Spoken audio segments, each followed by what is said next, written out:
Okay, you guys have lost it over there at USA Today.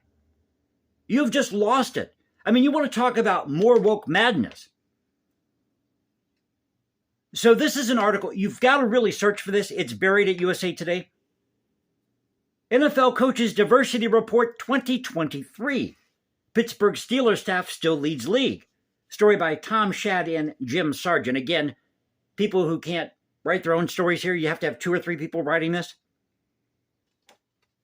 So what this is over the past couple of years, these sports writers at USA Today, they've been researching the percentage increase in the number of coaches in the league who are people of color.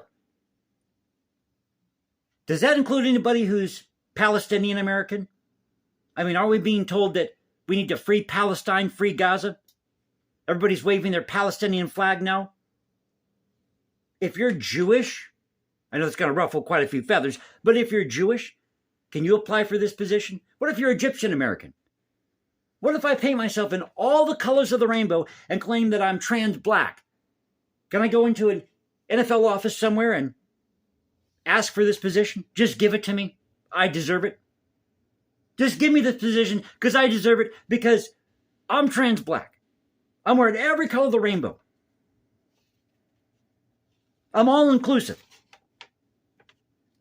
But what the stats show is that the overall number of coaches has grown by 4%, which equates, I think, to about 700. Well, there's about 752 coaches in the league currently, but they've had this increase of 4% here with these coaches.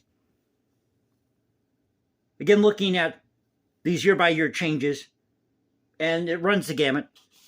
So they're talking about head coaches on the field at the beginning of the season, coordinators, quality control coaches, looking at things every which way till Sunday, searching up the butt to find this.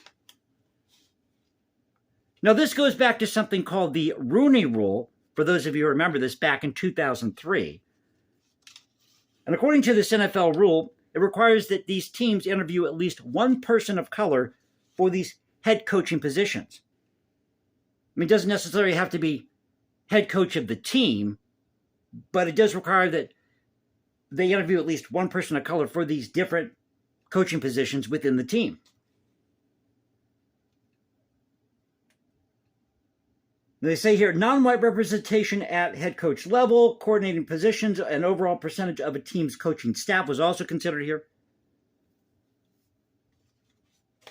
But they're not talking about some of these other factors here that you really have to look at if you're going to talk about offering these positions to people of color. How about the weather? Believe it or not, the weather is a major factor in whether or not people are going to move from point A to point B. I'll give you an example here. Remember the show Coach? Remember when Hayden had to decide if he wanted to leave Minnesota and go to Florida? Well, I'm from Tampa Bay originally. So let's say that I am the head coach of the Buccaneers. And they offer me a job in Minneapolis or in Milwaukee. Do I really want to move to a colder climate? And what type of contract are they going to give me? Am I going to have to take, my family with me? I mean, can this be a position where I go there for so many months of the year and then I can come back and see my family and they don't have to move? So those are the things you really have to look at. But there's a hitch here. There's a hitch here with this. I'll get to that in a moment. And according to their findings, this is a real scream here. They found 20 additional coaches of color at the beginning of the season compared to 2022.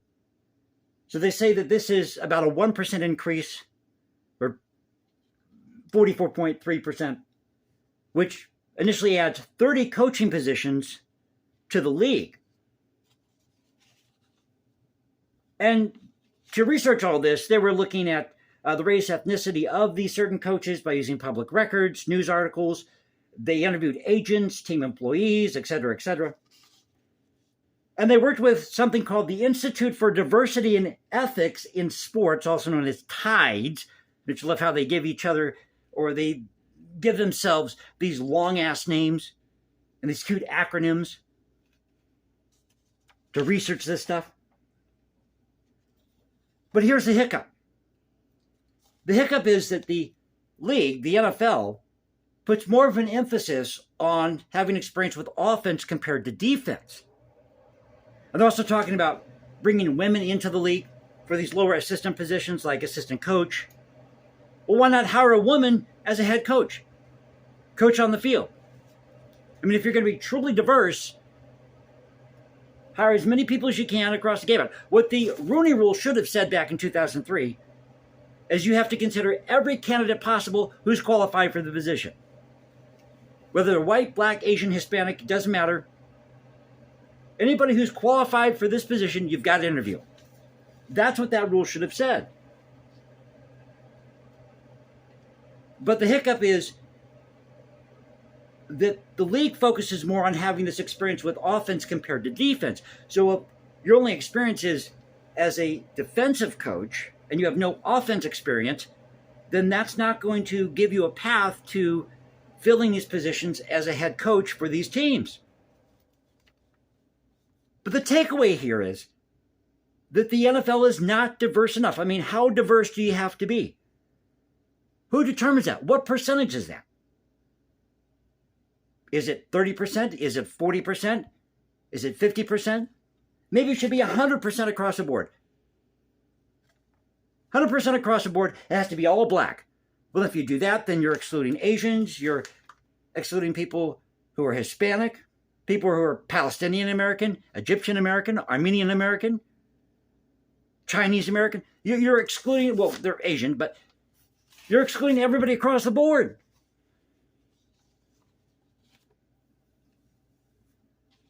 So I just found this to be a real scream. I had to share this with you. Article at USA Today. Now I'm going to give you the rankings here of these teams. So Pittsburgh is 10% higher than the Seattle Seahawks. They're number one as far as diversity. Good old Northeast. Most diverse region on the planet. So they're 10% higher than the Seattle Seahawks, which is followed by Tampa Bay, the New York Jets, and Washington Commanders. Remember, it was the Washington Redskins? Everybody made a big stink because their name was Redskins. People thought that was offensive to Native Americans. But how many people, I'm talking about outside of these activists, okay? How many people did they actually go and talk to who are Native American and survey and say, do you find this term offensive? And then I brought this up in a video way back when this happened, where they changed their name to the Commanders, Washington Commanders.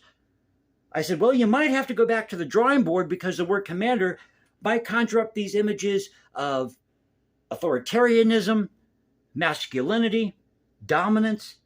George Washington was our first commander-in-chief, and he owned slaves. So where does it end? But go check out this story at USA Today. Now, they said that in 2022, the Cincinnati Bengals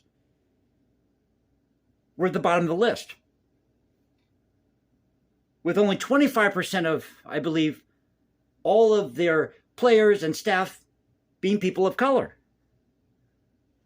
But and this is the other thing too, you've got 75% of the league which are made up of men of color.